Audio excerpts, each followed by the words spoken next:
अस्सलाम वालेकुम dear students, कैसे हो आप लोग। उम्मीद है कि आप सब लोग बिल्कुल ठीक ठाक हो गए। तो आज की इस वीडियो में इंशाल्लाह हम लोग first year chemistry chapter number 10 solution and colloids को जो है वो क्विकली रिवाइज करेंगे। So without wasting any further time let's get started. तो सबसे पहले हम लोग देखते हैं कि सॉल्यूशन होता क्या है। सॉल्यूशन जो है वो ये होमोजीनियस मिक्सचर होता है, ठीक है, किसी भी दो या दो से ज़्यादा केमिकली नॉन रिएक्टिंग सब्सटेंसेस का। ठीक है, ये नॉन रिएक्टिंग सब्सटेंसेस पर आप लोगों ने फोकस करना है। ठीक है, रिएक्टिंग सब्सटेंसेस की बात नहीं हो रही, नॉन रिएक्टिंग सब्सटेंसेस का जो हमारे पास होमोजीनियस मिक्सचर होता है उसे हम लोग सॉल्यूशन कहते हैं। ठीक है, अब सॉल्यूशन में हमारे पास दो कंपोनेंट्स होते हैं, एक को हम लोग सोल्यूट कहते हैं, दूसरे को सॉल्वेंट कहते हैं। सोल्यूट हमारे पास स्मॉलर अमाउंट में प्रेजेंट होता है और सॉल्वेंट जो है वो लार्जर अमाउंट में प्रेजेंट होता है। ठीक है, अब नेक्स्ट हम लोग देखते हैं डिफरेंट टाइप्स देखते हैं solution of liquid in liquids. ठीक है, तो पहले हमारे पास टाइप है कम्प्लीटली मिसेबल लिक्विड्स। ये ऐसे लिक्विड्स होते हैं जो कि एक दूसरे में कम्प्लीटली जो है वो सोल्यूबल होते हैं, example alcohol and water. Next हमारे पास पार्शली मिसेबल लिक्विड्स, ये ऐसे लिक्विड्स होते हैं जो कि पार्शली सोल्यूबल होते हैं एक दूसरे में, example phenol and water, ether and water, trimethyl amine and water, nicotine and water. अच्छा, ये आप लोग टाइप्स तो पढ़ रहे हो, इसमें से MCQ टाइप किस तरह से है। ठीक है, देखो इसमें से आप लोगों को डेफिनेशन नहीं पूछेगा, वो आप लोगों से पूछेगा कि फिनोल एंड वाटर जो है वो किसकी एग्जांपल है, कम्प्लीटली मिसेबल है, पार्शली मिसेबल है, या जो हमारे पास है वो कम्प्लीटली इमिसेबल। तो आप लोगों ने फिर बताना होगा कि ये किस लिक्विड की एग्जांपल है। ठीक है, तो हमारे पास ये फिनोल एंड वाटर जो है वो पार्शली मिसेबल लिक्विड्स की जो है वो एग्जांपल है। तो यहाँ से इस तरह के MCQ आएंगे, डेफिनेशन वो आप लोगों से नहीं पूछेगा। ठीक है, सो आप लोगों ने एग्जांपल्स याद करनी है और आपको पता हो कि ये एग्जांपल्स जो है वो किस चीज़ की हैं।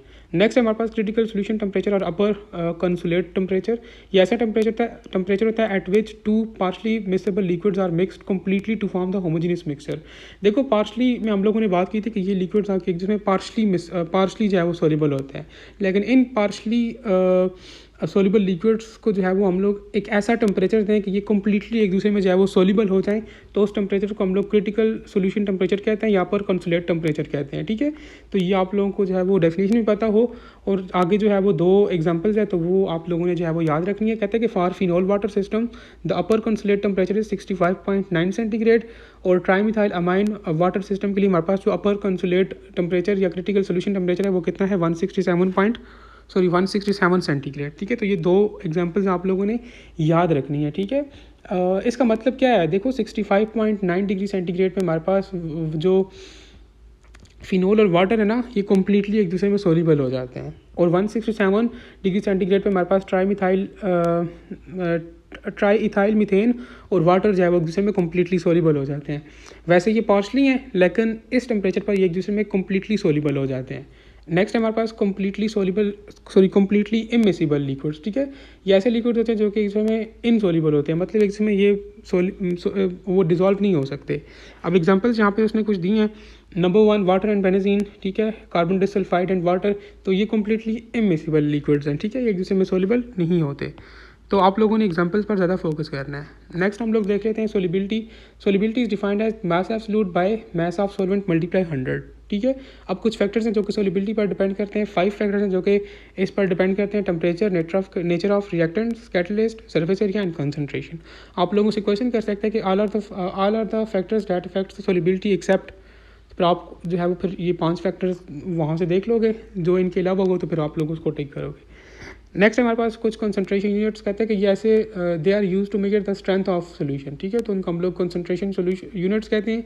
अब कौन कौन से यूनिट्स हैं इसमें, percentage composition, molarity, mole fraction, PPM, PPB, PPT, normality and formality. ठीक है, अब आगे जाकर हम लोग 1 बाय 1 इन तमाम चीज़ों को जो है वो देखते हैं कि बेसिकली ये होते क्या हैं। तो सबसे पहले हम लोग बात कर लेते हैं परसेंटेज कंपोजिशन पर। ठीक है, number of parts of solute present in 100 parts of solution, तो उसे हम लोग जो है वो परसेंटेज कंपोजिशन कहते हैं। ठीक है, परसेंटेज कंपोजिशन जो है वो 4 टाइप्स की होती है, wait by wait percent, weight by volume percent, volume by weight percent and wait by wait percent.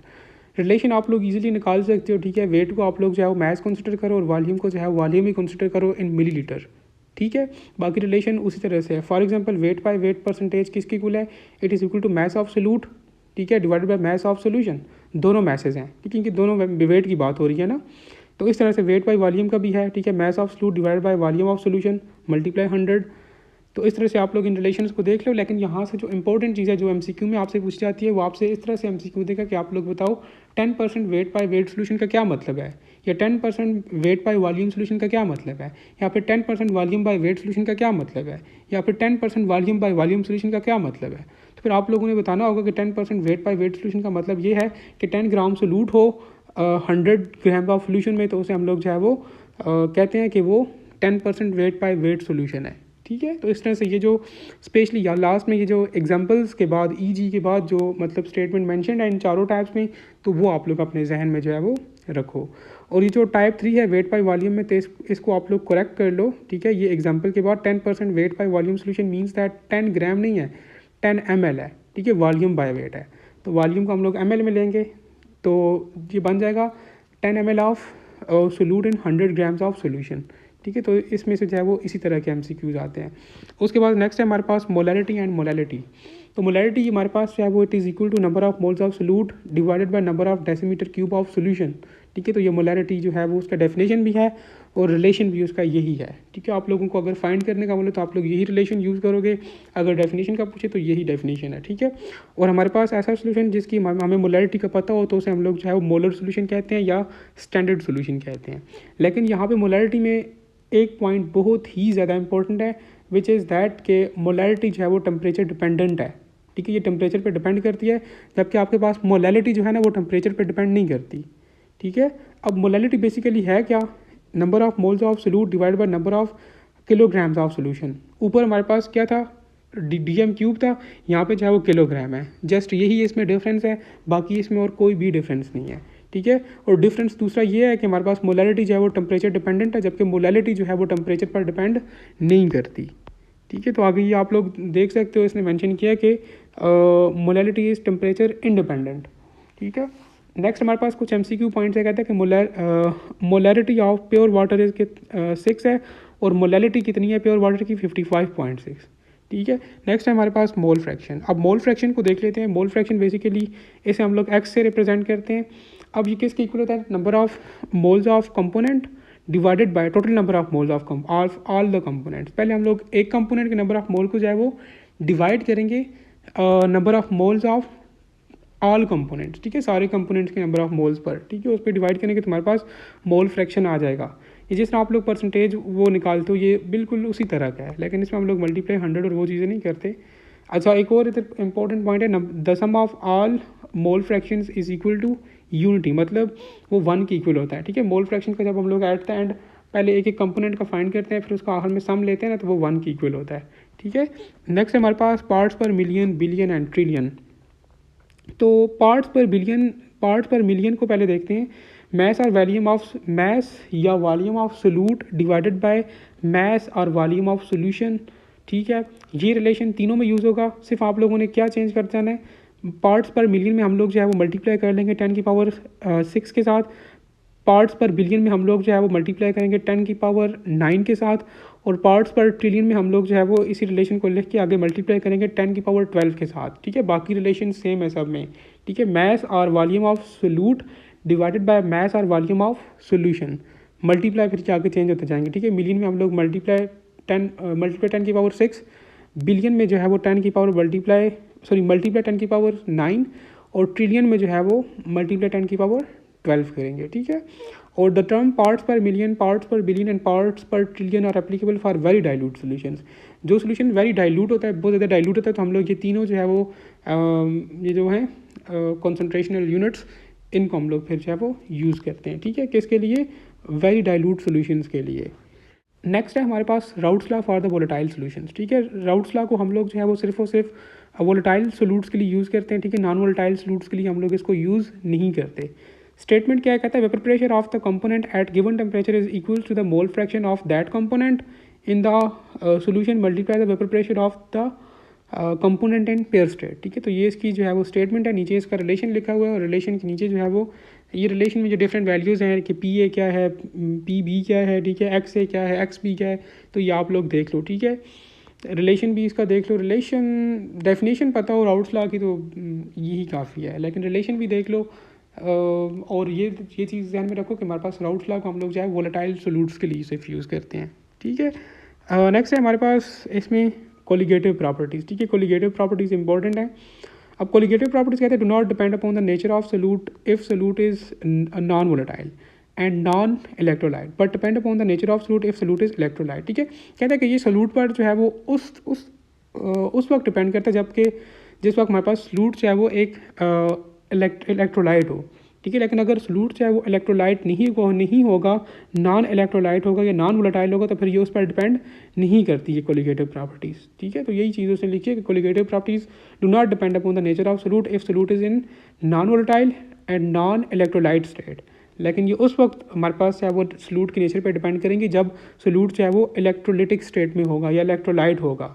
ठीक है, हमारे पास जो है वो 4 तरह की कोलिगेटिव प्रॉपर्टीज़ हैं। लोअरिंग ऑफ वेपर प्रेशर है, ऑस्मोटिक प्रेशर है, elevation in the boiling point है, depression in the freezing point है। ये भी इंपॉर्टेंट है। समटाइम्स आप लोगों के पास क्वेश्चन आता है कि all of the following are colligative properties of the solute except, तो फिर आप जो है वो उस वक्त कंफ्यूज हो जाते हैं, क्योंकि लगता नहीं है कि इसमें से MCQ आ सकता है, लेकिन यहाँ से MCQ आता है कि आप लोग बताओ कि कौन सी जो है वो कोलिगेटिव प्रॉपर्टी नहीं है, तो फिर आप इनको देख लो। ठीक है, आपको कम से कम प्रॉपर्टीज़ के नेम्स का पता हो। तो फर्स्ट ऑफ ऑल हम लोग अब देखते हैं इनको वन बाय वन।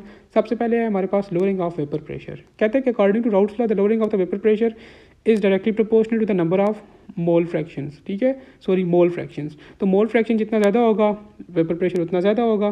ठीक है, यही बात इसने की है। बाकी रिलेशन आप लोग जो फार्मूला है इसका main formula lowering of vapour pressure का, तो आप लोग बुक से खुद देखोगे। वो लेंथी सा फार्मूला है, उसमें से MCQs तो नहीं आते। ठीक है, न्यूमेरिकल टाइप MCQs तो नहीं आते, लेकिन एटलीस्ट आपको रिलेशन का पता हो।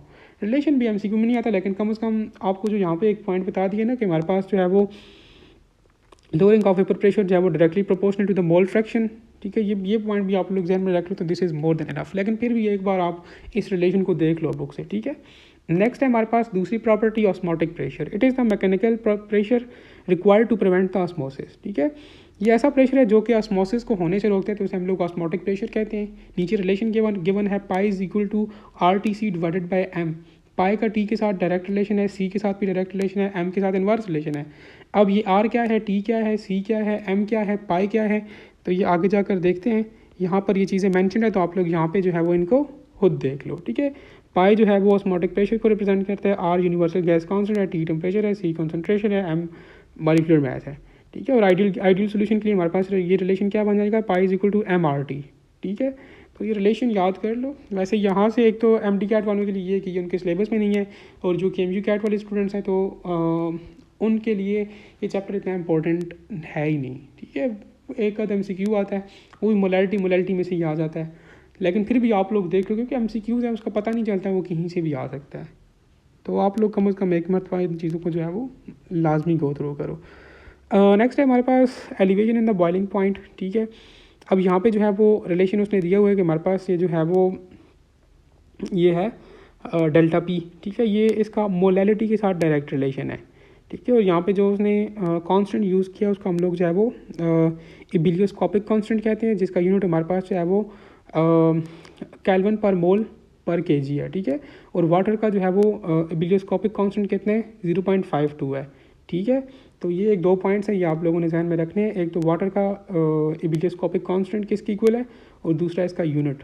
ठीक है, और डेल्टा P जो है वो एलिवेशन इन बॉइलिंग पॉइंट में जो है वो इसका मोलैलिटी के साथ डायरेक्ट रिलेशन होता है। ठीक है, नेक्स्ट हम लोग देखते हैं depression in the freezing point.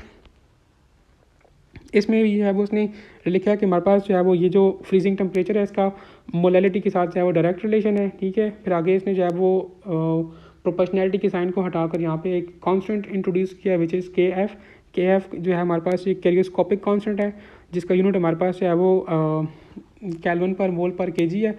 और वाटर के लिए हमारे पास कैरियोस्कोपिक कांस्टेंट किसके इक्वल होता है, -1.86 के इक्वल होता है। ठीक है, तो ये कुछ चीज़ें हैं, दो पॉइंट्स हैं हर हेडिंग में, तो ये आप लोगों ने जो है वो लाजमी जहन में रखने हैं।